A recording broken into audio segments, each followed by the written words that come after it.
muita gente se preocupa com a qualidade de vida e tenta ter uma alimentação mais saudável, com um consumo maior de frutas, verduras e legumes. Mas a preocupação agora vem em relação aos agrotóxicos, presentes tanto na casca quanto dentro do alimento. Quem gosta de uma alimentação saudável, só de olhar para essa variedade deve ficar com água na boca. E realmente esse prato aqui está muito saboroso. Mas até para se alimentar de forma adequada, para ser saudável mesmo, é preciso alguns cuidados por conta dos agrotóxicos. Principalmente higienizar, isso em se tratando de saladas, de verduras, né, hortifrutis em geral. Principalmente higienizar essas saladas, tá? Lavar em água corrente, deixar de molho na solução de hipocloreto de sódio ou Lugol 2%, tá? Isso já é o que basta, tá? Para a gente poder minimizar, tirar um pouco desses resíduos de agrotóxico que ficam. Porque a gente precisa se alimentar dessas saladas e verduras, porque contém vitaminas e minerais para poder fortalecer as nossas células. No Brasil, a quantidade de agrotóxicos nos alimentos chama muita atenção. Não é à toa que o país está em primeiro lugar no ranking de consumo de alimentos com agrotóxicos. E tem mais. Enquanto no mundo esse mercado cresce 93%, em apenas 10 anos o Brasil deu um salto de 190%. O Brasil está em primeiro lugar no consumo de agrotóxico por causa da nossa produção. Então, essa produção em larga escala, não tem como você fazer um controle manual. Você não tem como pegar uma mão de obra e botar o pessoal na enxada, por exemplo. Então, é dependente do agrotóxico. Então, existem os herbicidas, os inseticidas, os fungicidas que vão fazer esse controle. Controle do mato, controle da praga, controle dos fungos, das bactérias. Em 2015, a OMS, Organização Mundial da Saúde, confirmou a relação do consumo de agrotóxico como agente potencial do câncer, se associado com outros fatores. Mas ainda não se pode afirmar que existe uma relação direta e exclusiva desse consumo com os riscos de ter a doença. Porque não se pode estabelecer diretamente causa e efeito entre o consumo exclusivo de agrotóxico e o desenvolvimento de câncer. Mas já se sabe que ele proporciona o aparecimento de muitos tipos de cânceres, mas não precisa se apavorar, porque existem maneiras de minimizar esse consumo, de se proteger e de se prevenir. Para a Anvisa, a Agência Nacional de Vigilância Sanitária, o consumo destes resíduos, se estiver dentro da concentração permitida, podem ser ingeridos diariamente, sem que sejam esperados problemas para a saúde. Mas e agora, se até os alimentos considerados mais saudáveis podem causar danos à saúde, o que fazer? Você fazendo aquela higiene, tá? Deixando, por exemplo, a solução de hipocloreto de sódio, você coloca 1 litro de água, faz a imersão daquele produto, deixa 15 minutos, ok, e pode consumir o produto, tá? Solução de Lugol, você coloca 1 litro de água, coloca o produto, deixa 1 hora aquele produto, e aí pode consumir. Você fazendo isso, você vai estar tirando e pode consumir salada, e isso todos os dias. Por você minimizar esses problemas, acontece o seguinte: em larga escala você não consegue, mas em pequena escala, um produtor menor, o produtor que consegue produzir uma produção familiar, você vai conseguir produzir um alimento mais saudável. Bom, e a alternativa para quem quer diminuir o consumo de alimentos com agrotóxicos é seguir a dica da nutricionista. Hoje em dia a gente sabe-se o seguinte: orgânico, o custo ainda é muito alto desses produtos. Então acaba sendo mais fácil você comprar um outro produto que acaba tendo o agrotóxico, né? Então, para melhorar isso, né, a gente recomenda, quem puder, sim, fazer uma horta em casa, juntar um grupo de pessoas, fazer uma horta num espaço de terra que tenha, e aí cada um pegar um pouquinho, consumir, né? Então, é o ideal. Uma opção para quem busca alimentos orgânicos é a Feira Agroecológica de São José dos Campos. Ela é realizada 2 vezes por mês e reúne somente alimentos sem agrotóxicos. Agora vamos à entrevista do dia. A pauta: violência contra a mulher. Acompanhe com José Carlos Cataldi.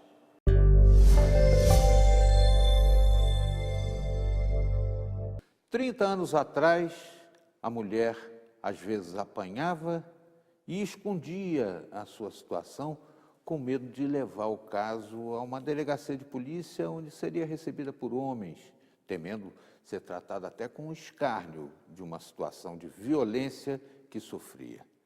Depois fomos vendo evoluções.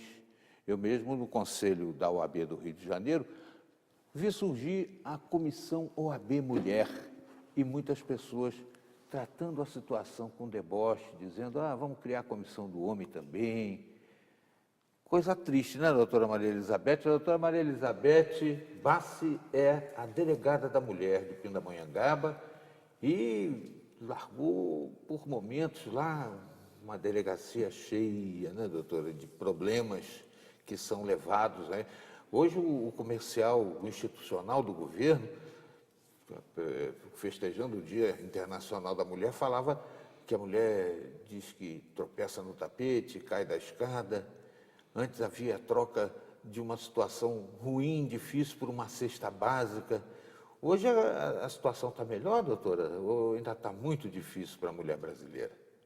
Olha, eu diria o seguinte, que depois do advento da Lei Maria da Penha, a situação mudou bastante, principalmente em relação à criminalização do homem agressor.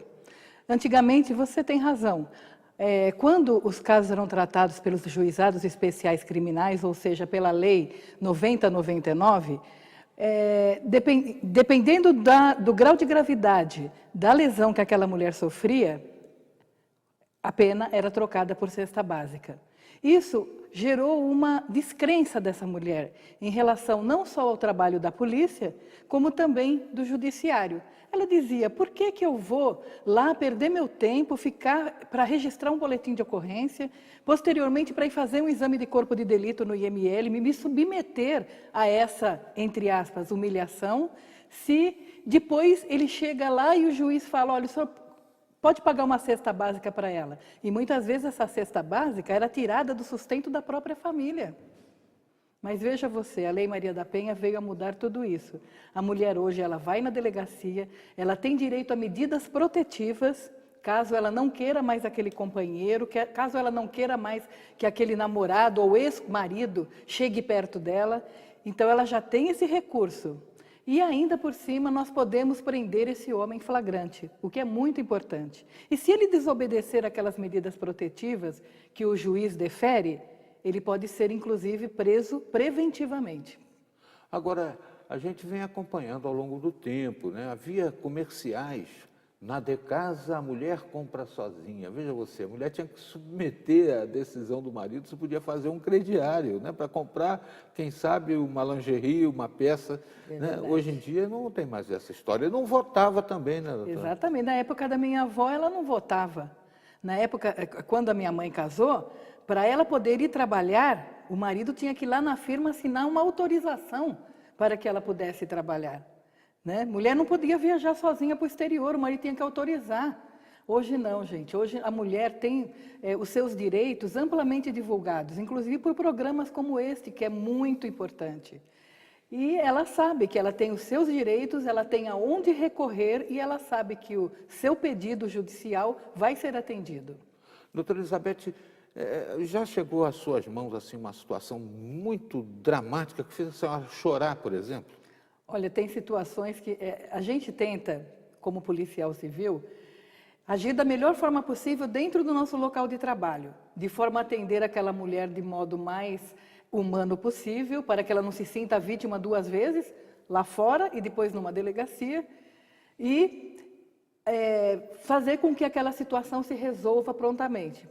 Mas trabalhar dentro do nosso âmbito do trabalho dessa forma e tentar não levar esses problemas, essas situações para a nossa casa. Mas muitas vezes existem casos em que a gente chega em casa e ainda comenta com o marido, nossa, hoje eu me deparei com uma situação que, olha, eu não estou conseguindo digerir. E conto para ele, conto para os nossos filhos, porque realmente tem situações bastante dramáticas.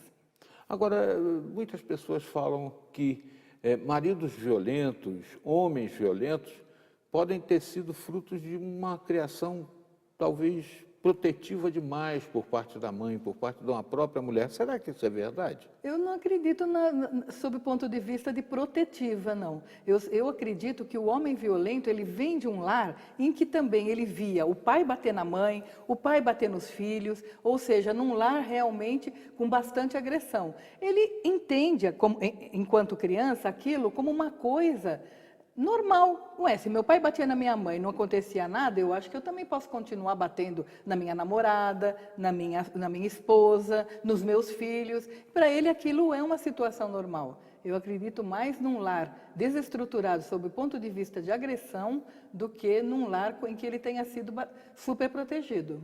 Para essa mulher que está nos vendo agora, está lá em casa, vendo, assistindo esse programa, o que ela precisa fazer se estiver vivendo uma situação difícil? Porque muitas vezes, doutora, ela fica pensando, ruim com ele, pior sem ele, né? Exato. Eu não tenho de onde tirar recursos. O Estado brasileiro, ele dá algum tipo de apoio à mulher nessa situação, quando ela vai fazer uma denúncia para se libertar dessa violência? Então, eu estou nessa delegacia da mulher aqui de Pindamonhangaba há 24 anos. Quando eu cheguei, delegada nova ainda, né, assim, nova sob o ponto de vista de profissão.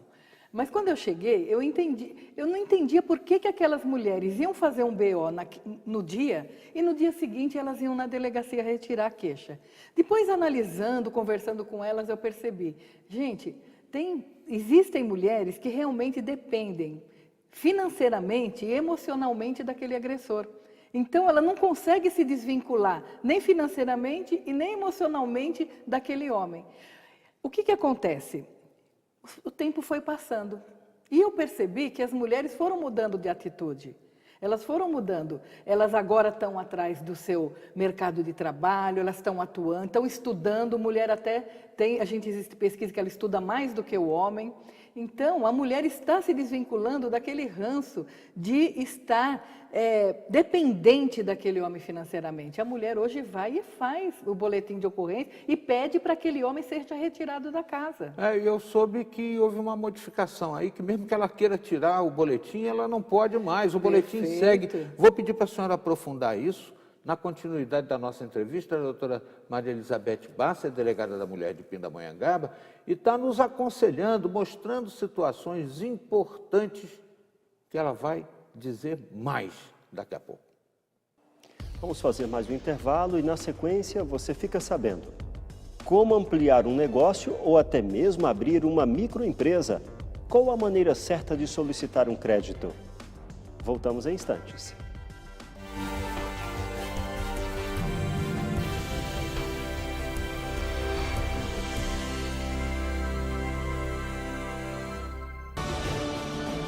É nossa terra no ar. Bem-vindo ao Repórter Setorial.